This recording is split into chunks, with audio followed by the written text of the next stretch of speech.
Hello everyone, welcome to Saroj mathematics tutorial. मेरे YouTube channel पर आप सबका बहुत बहुत स्वागत है।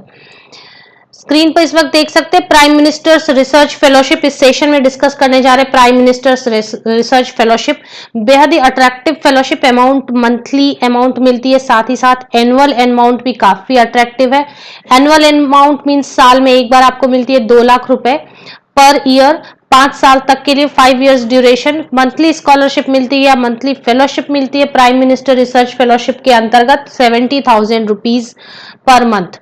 Open for all category candidates, किसी भी कैटेगरी के कैंडिडेट्स इसमें एप्लीकेशन डाल सकते हैं और सभी के लिए इक्वल चांसेस है। मेरिट बेसिस पर इसमें सिलेक्शन होती है। कंप्लीट डिटेल लेते हैं इस सेशन में। इसके पहले अगर आप मेरे चैनल पर नए हैं तो प्लीज सब्सक्राइब कर लें, अपने फ्रेंड्स के साथ शेयर करें, वीडियो को एक लाइक जरूर कर दें और साथ ही साथ बेल आइकन को प्रेस करें नोटिफिकेशंस के लिए। तो चलिए एक पूरी डिटेल हम लेते हैं prime minister research fellowship, eligibility details etcetera. सबसे पहले अभी रिसेंटली यूजीसी की तरफ से, एमएचआरडी की तरफ से, गवर्नमेंट ऑफ इंडिया की तरफ से ये दी जाती है। अभी रिसेंटली एक नोटिस आई है, prime minister's research fellowship PMRF revised guidelines 16 जून 2020 को आई है, जिसके हिसाब से the revised guidelines will come into effect from the next round of selection under the PMRF scheme. All universities are requested to bring it to notice of all concerned. तो कुछ guidelines, revised guidelines दिए गए हैं, लेकिन पहले हम जान लें कि ये क्या है और कौन से इंस्टीट्यूट्स की तरफ से ये फेलोशिप मिलती है। The Government of India has sanctioned the Prime Minister Research Fellow PMRF scheme. The scheme has been designed for improving the quality of research in various higher educational institutions in the country. The scheme was announced in the budget 2018-19. तो ये budget में announce की गई थी 2018 and 19 में। With attractive fellowship, the scheme seeks to attract the best talent into research, thereby realizing the vision of development through innovation. तो attractive fellowship दी जाती है जिससे बेस्ट टैलेंट अट्रैक्ट हो इसकी तरफ और काम करें, अच्छे से अच्छा रिसर्च वर्क करें और डेवलपमेंट में सहयोग दे, कंट्री के, नेशन के डेवलपमेंट में इससे हेल्प मिले।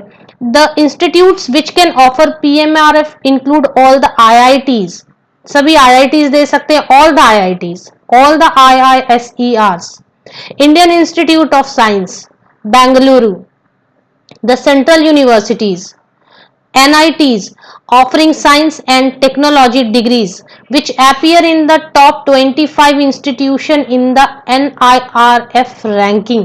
चलिए सबसे पहले बात कर लेते हैं कि सभी IITs, अगर आप किसी भी IIT से PhD करने की सोचें तो आप इसके लिए एलिजिबल हैं।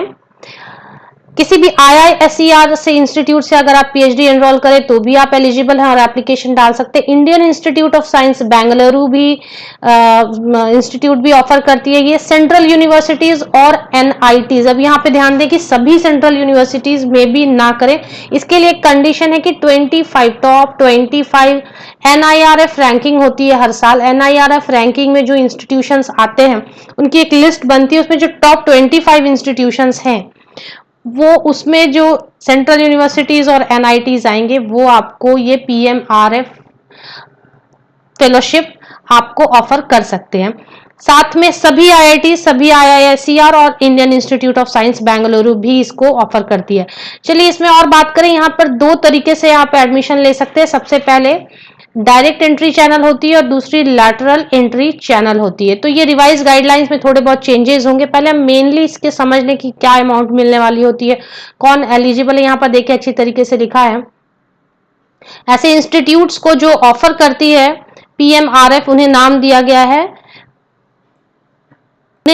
गया पीएमआरएफ ग्रांटिंग इंस्टीट्यूशंस। ऐसे इंस्टीट्यूशंस जो आपको ये अवेलेबल करा सकते हैं, जो ऑफर करते हैं, एडमिशन लेने में हेल्प कर सकते हैं, उनको नाम दिया गया है पीएमआरएफ इंस्टीट्यूशंस, ग्रांटिंग इंस्टीट्यूशंस। अब यहाँ पर क्लियर लिखा है PMRF granting institutions and seat allocation. All the institutes which can offer PMRF will be all IITs, all IISc, IISc, central universities, NITs offering science and technology degree, which will appear in list of top 20 institutes in NIRF ranking. अब ये NIRF ranking हर साल होती है, तो ये change होती रहती है। ये रैंकिंग जो है इसके हिसाब से जो लिस्ट बनती है उसमें जो इंस्टीट्यूट्स या यूनिवर्सिटीज या कॉलेजेस आते हैं वो रैंकिंग के हिसाब से नीचे या ऊपर की तरफ आते रहते हैं। तो टॉप 25 में जिनके नाम होंगे, जिन यूनिवर्सिटीज, सेंट्रल यूनिवर्सिटीज या NITs के, वो भी ऑफर करते हैं ये। We shall refer these institution as PMRF granting institutions। अब इसमें सिलेक्शन जो सीट मिलती है, अब यहाँ पर बता दूं कि हर IIT में PhD करने वाले कैंडिडेट को या IISER में हर PhD कैंडिडेट को ये मिले ऐसा जरूरी नहीं है। यहाँ पर भी सिलेक्शन या शॉर्टलिस्टिंग की क्राइटेरिया होगी। वो कुछ अपने स्टूडेंट्स को, मेरिटोरियस स्टूडेंट्स को सिलेक्ट कर सकते हैं और उनको ही ये मिलेगी। अब इसमें किस तरीके से सिलेक्शन होती है? PMRF granting institute appearing in top 10 NIRF ranking gets 3.5% of the existing PhD student strength. Means अगर आपके पास 2000 सीट है PhD के लिए इस साल, 2000 PhD सीट्स है, तो उसमें 3.5% ही सीट्स पर PMRF, 3.5% ऑफ 2000 इतने कैंडिडेट को ही PMRF मिलेगी।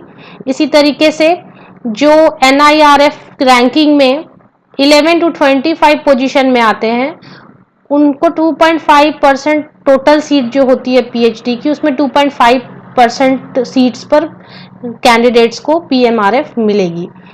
बाकी जितने भी इंस्टीट्यूट्स हैं 1.5% सीट्स पर उनको PMRF वो दे सकते हैं अपने कैंडिडेट्स को। मीन सभी स्टूडेंट्स को PMRF नहीं मिलेगी, लेकिन अगर आप इन इंस्टीट्यूशंस में एडमिशन लेते हैं तो PMRF मिलने के चांसेस हैं। मेरिट बेस पर, प्योरली मेरिट बेस पर सिलेक्शन होती है। अब आगे बात करते हैं कि कैसे एडमिशन है। एडमिशन का तरीका बताया गया कि 2 तरीके हैं, या तो आप डायरेक्ट एंट्री ले सकते हैं या दूसरा तरीका है लैटरल एंट्री चैनल। तो दोनों को डिस्कस करते हैं हम, और साथ में क्या अमाउंट मिलने वाली होती है, एलिजिबिलिटी क्राइटेरिया क्या है, ये भी डिस्कस करते हैं। ये PMRF prime minister research fellow मई 2020 में डिक्लेयर हुआ था इस साल इनके एडमिशंस के लिए। तो यहाँ पर हम गाइडलाइंस में जाते हैं और गाइडलाइंस में पूरी बात डिटेल में जानेंगे। यहाँ पर फेलोशिप में हम जाते हैं कि फेलोशिप अमाउंट क्या रहती है। फिलहाल मैं इसके ऑफिशियल, अभी थोड़ा स्क्रीन तो अभी हम देख सकते हैं the following would be the fellowship for the PMRFs। Year 1 में 70,000 रुपीज पर मंथ। जो JRF क्लियर करते, क्वालिफाई करते हैं, उन्हें मिलती है 31,000, और अगर 31,000 प्लस आप HRA वगैरह लेते हैं तो थोड़ी अमाउंट बढ़ती है 35,000 पर मंथ। पर अगर आप PMRF के लिए सिलेक्ट हो जाते हैं तो पर मंथ आपको 70,000 रुपीज मिलती है फर्स्ट ईयर। सेकेंड ईयर भी 70,000 rupees per month, third year 75,000 rupees per month, fourth year में 80,000 पर मंथ, और फिफ्थ ईयर में 80,000 पर मंथ मिलती है। पर बात यहाँ पर ही खत्म नहीं होती है। इसके अलावा जैसे आपको JRF में कुछ कंटिजेंसी अमाउंट मिलती है, यहाँ पर भी आपको 2 लाख रुपए एनुअली मिलते हैं। अपार्ट फ्रॉम दिस, ये जो अमाउंट है इनके अलावा आपको 2 लाख रुपए पर ईयर मिलते हैं, एनुअली 2 लाख रुपए 5 ईयर्स के लिए मिलते हैं। सो 5 into 2 total 10 lakhs rupees for 5 year मिलते हैं। अपार्ट फ्रॉम दिस, इनके अलावे ये 10 लाख रुपए भी कैंडिडेट को, सिलेक्टेड कैंडिडेट को PMRF के अंतर्गत मिलते हैं। यहाँ पर अब बात कर लेते हैं कुछ और चीजें कि एलिजिबिलिटी क्या है। एलिजिबिलिटी एंड एप्लीकेशन प्रोसीजर में यहाँ पर direct candidates can apply for MRF through 2 channels, direct entry channel and second is lateral entry channel. ये थोड़ा कॉम्प्लिकेटेड लैंग्वेज में यहाँ पर लिखी हुई है, मैं इसको थोड़ा सिंप्लीफाई करके समझने और समझाने की कोशिश आपको करती हूँ कि डायरेक्ट एंट्री चैनल क्या है और लैटरल एंट्री चैनल क्या है। To apply the for PMRF through this channel the candidate must satisfy all of the following criteria। Direct entry channel में आपको पॉइंट 1 यहाँ पर दी हुई है, पॉइंट 2 दिया हुआ है, पॉइंट 3 दिया हुआ है, पॉइंट 4 और पॉइंट 5 दी हुई है। ये पांचों कंडीशन आप सेटिस्फाई अगर करते हैं कोई भी कैंडिडेट, तो उसे डायरेक्ट एंट्री चैनल के थ्रू PMRF के लिए एप्लीकेशन डाली जा सकती है और शॉर्टलिस्ट भी की जा सकती है। तो वन बाय वन हम इसकी डिटेल समझने की कोशिश करते हैं कि किस तरीके से इसे the applicant should have satisfy one of the following criteria in the preceding 3 years from the date of submission of the application। तो एप्लीकेशन डालने के preceding the 3 years from the date of submission of the application, completed or be pursuing the final year of 4-year undergraduate or 5-year integrated MTech or 2-year MSc or 5-year undergraduate postgraduate dual degree program in science and technology streams from IISc, IITs, NITs, IISERS, IIEST and centrally funded triple ITs। तो यहां पर बोला जा रहा है कि the applicant should have satisfied one of the following criteria in the preceding 3 years from the date of submission of the application।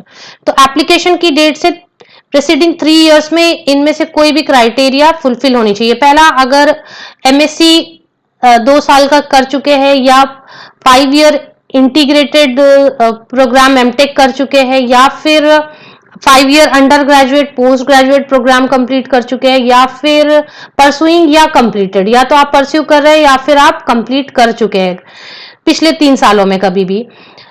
And these candidates should have secured a CGPA of at least 8.0 on 10 point scale।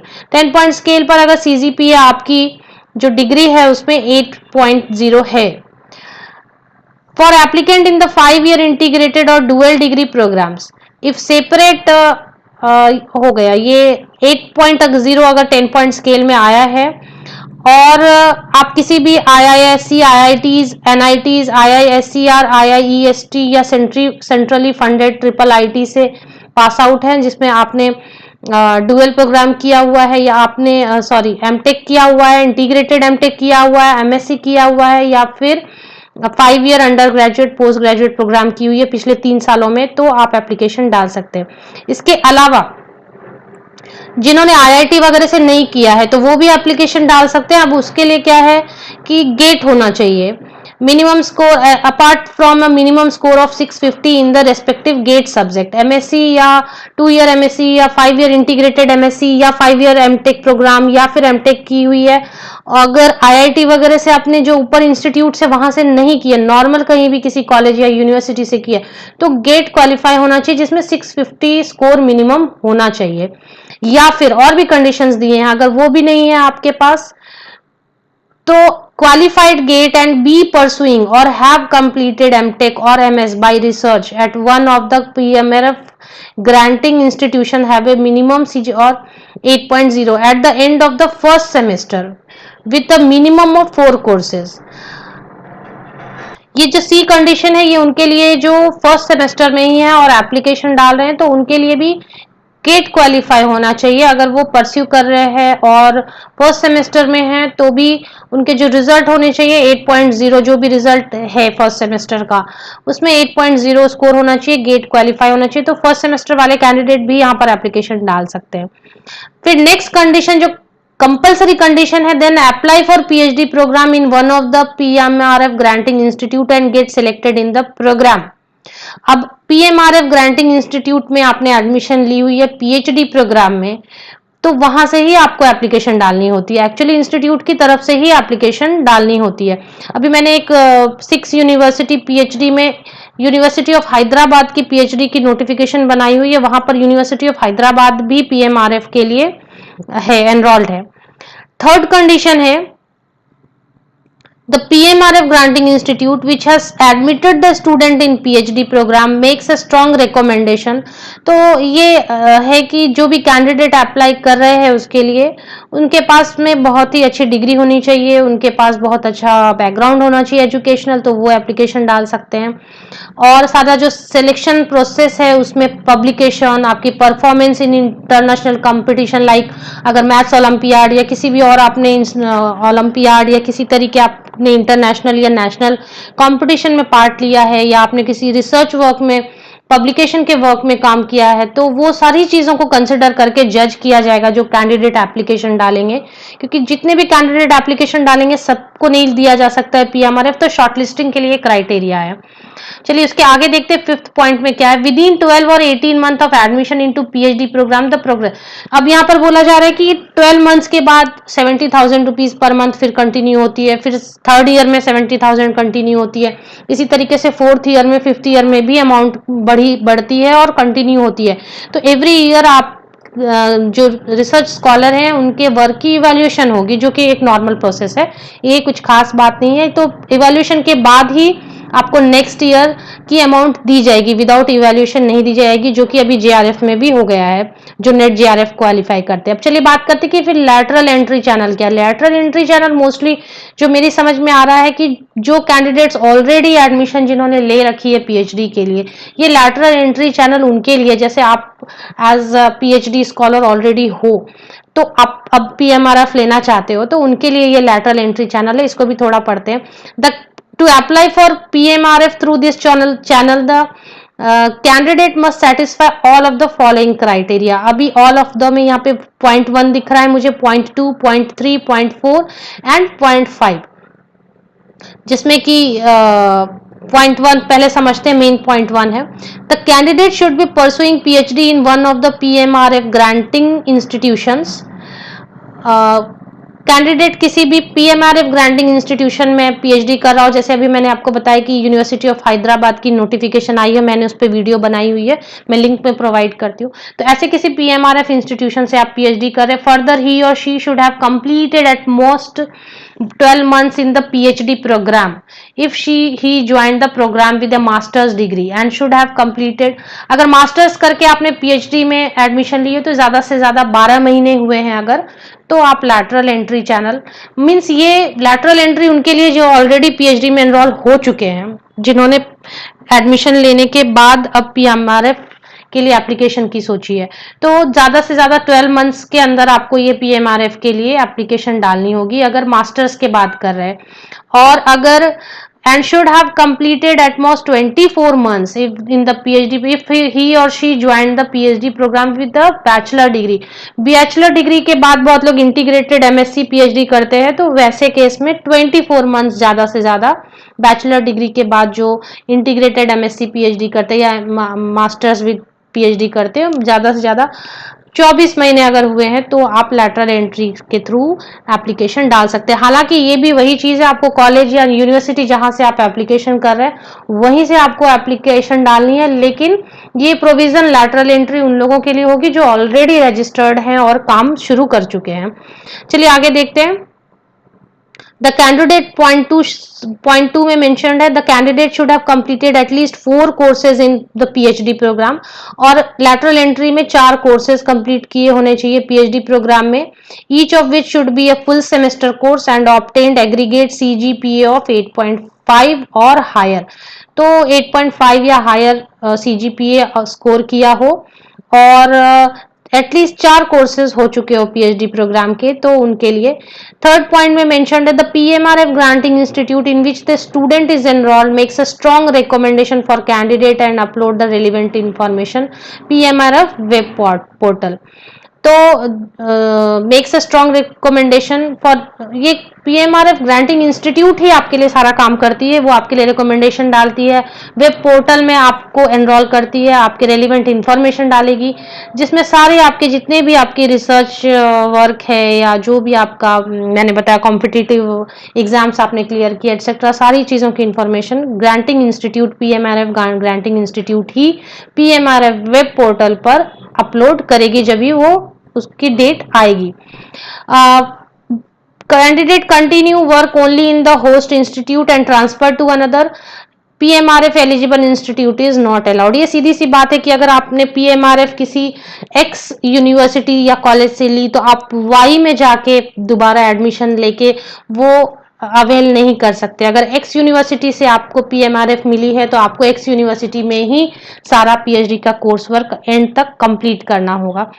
और ये भी वही है कि the matrix on which the candidate will be judged include a strong research proposal, a publication record, due weightages should be given to publication in, ये फिर वही बात है कि आपने कितना काम किया रिसर्च में, जनरल में, जर्नल्स में, कॉन्फ्रेंसेस में, प्रपोजल्स बनाए हैं, पब्लिकेशन वगैरह आपने की है, तो वो सारी चीज़ों पर आपकी जजमेंट होगी। चलिए इसके बाद हम देखते हैं कि एफएक्यू में जो आपके क्वेरीज होते हैं छोटे छोटे, वो एफएक्यूज में कुछ क्वेरीज शॉर्ट आउट किए, तो हम एफएक्यूज की तरफ क्लिक करते हैं और देखते हैं कि एफएक्यूज में क्या मेंशन्ड है। How do I apply for PMRF direct entry? You need to apply for the regular PhD program in one of the PMRF granting institute. If selected and you are found strong enough, the institute will nominate you. तो आपको कहा जा रहा है कि आप सिर्फ PMRF granting institute में एडमिशन ले लें, इंस्टीट्यूट आपको नॉमिनेट करती है, आपको एक पैनल जज करेगी और डिसीजन होगा। Is there a central portal where I can apply for direct entry? No, there is no such central portal. साफ साफ कहा जा रहा है कि आप जिस इंस्टीट्यूट में पीएमआरएफ ग्रांटिंग इंस्टीट्यूट में एडमिशन लेते हैं वो ही आपके लिए सारा प्रोसेस करेगी। What is the deadline for direct entry application? There is no separate deadline. ये सारा काम आपको सिर्फ पीएचडी में एडमिशन लेना है, बाकी सारा काम इंस्टीट्यूट करती है। When will be the interviews for PMRF will be held? There is no such interview, merit basis पर होती है। We will look at the PMRF nomination from each institute and select suitable candidate based on paper applications. तो सारा merit basis पर होगा। How do I apply for PMRF lateral entry? You need to be a PhD student in, again यहाँ पर भी वही बात है, lateral के लिए भी आपको कुछ नहीं करना है। अगर आपको लगता है आप एलिजिबल हैं तो आप पीएमआरएफ में पीएचडी स्कॉलर हैं तो आप इंस्टीट्यूट को बताएं, इंस्टीट्यूट आपके लिए सारा नॉमिनेशन करेगी। If I am a student in institution A, can I get lateral entry PMRF in some other institution B? No. चलिए, what is the deadline for applying for lateral entry? You need to be nominated within 12 months of joining the PhD program. अगर आप PhD programme कर रहे हैं तो 12 महीने के अंदर अंदर आपको lateral entry के लिए नॉमिनेट हो जाना चाहिए इंस्टीट्यूट की तरफ से। और अगर आपने इंटीग्रेटेड मास्टर्स पीएचडी की है तो मैक्सिमम 24 मंथ्स के अंदर में नॉमिनेशन इंस्टीट्यूट की तरफ से होना चाहिए।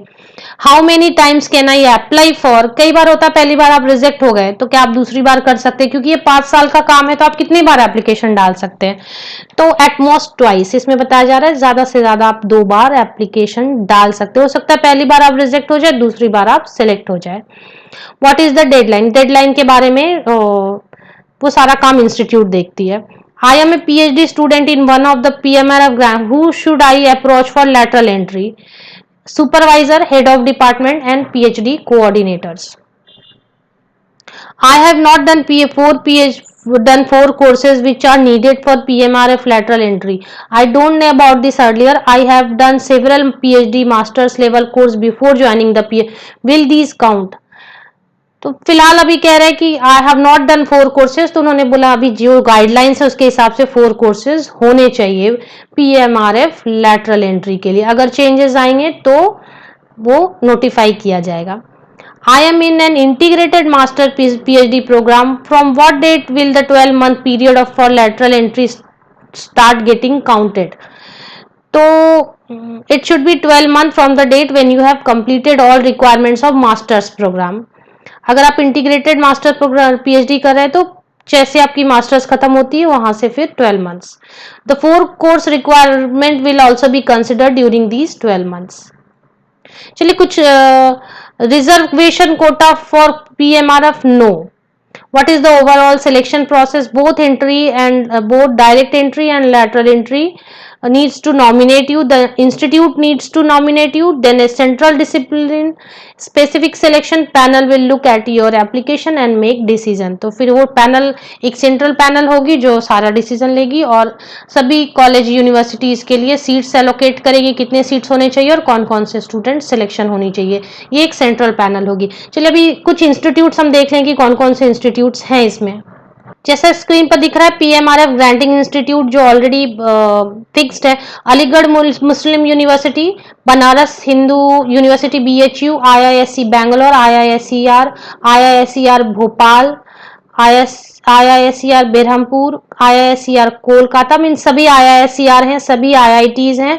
इसके अलावा आपको देखना है कि अगर आपको अलीगढ़ मुस्लिम यूनिवर्सिटी में एडमिशन मिले, बनारस हिंदू यूनिवर्सिटी में एडमिशन मिले, सभी IIT IISc है ही, कुछ NITs हैं और कुछ सेंट्रल यूनिवर्सिटी। अब यहाँ से देखते हैं, IITs देखने नहीं है क्योंकि all IITs, Jamia Millia Islamia, Jawaharlal Nehru university, national NIT Tiruchirappalli, university of Delhi, university of Hyderabad, यहाँ पर भी मिलेगी। चलिए अब बात करते हैं NIRF जो रैंकिंग है टॉप 25 2020 की, वो एक बार लिस्ट हम देख लेते हैं, जिससे कुछ और आइडिया मिलेगा कि कौन कौन से इंस्टीट्यूट और PMRF दे सकते हैं। हालांकि जो ऑफिशियल वेबसाइट है उस पर कोई इंफॉर्मेशन अभी PMRF के NIRF रैंकिंग की नहीं है, लेकिन एक सेपरेट लिस्ट है मेरे पास।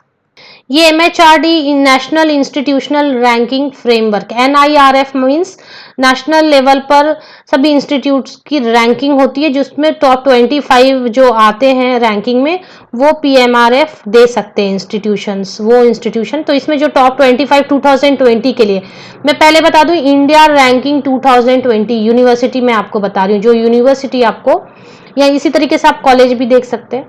यहाँ पे मैं बता दूं कि ये लिस्ट भी हर साल बदलती रहती है, फिक्स नहीं है कि ये अगर इस साल टॉप 25 रैंकिंग में है तो अगले साल भी ये रहने वाले हैं, लेकिन एक आइडिया आपको लगेगा कि कौन से इंस्टीट्यूट ऐसे हैं जो टॉप 25 में आते हैं। तो हम देख सकते हैं इंडियन इंस्टीट्यूट ऑफ साइंस है, जवाहरलाल नेहरू यूनिवर्सिटी है, बनारस हिंदू यूनिवर्सिटी है, अमृता विश्व विद्यापीठम है, Jadavpur university, university of Hyderabad, Calcutta university, Manipal academy of higher education, Savitri Bai Phule Pune university, Jamia Millia Islamia, university of Delhi, Anna university, Bharathiar university, Homi Bhabha national institute, Birla institute of technology science, Vellore institute of technology, Aligarh Muslim university, institute of chemical technology, Andhra university, ranking 19 है Andhra university.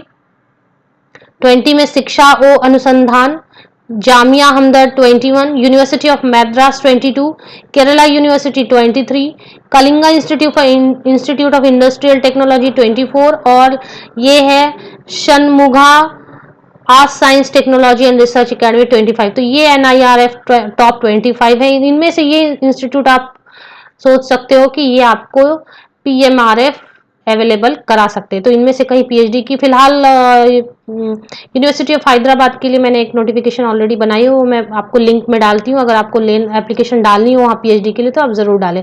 तो hope ये session आप सबके लिए useful रहा होगा, हालांकि काफी लंबी हो गई सेशन। होप ये सेशन काफी यूजफुल रहा होगा आप सबके लिए। इस तरह की यूजफुल सेशन लेके मैं फिर आपके पास आती हूँ, तब तक के लिए आप सभी को best wishes. Thank you very much.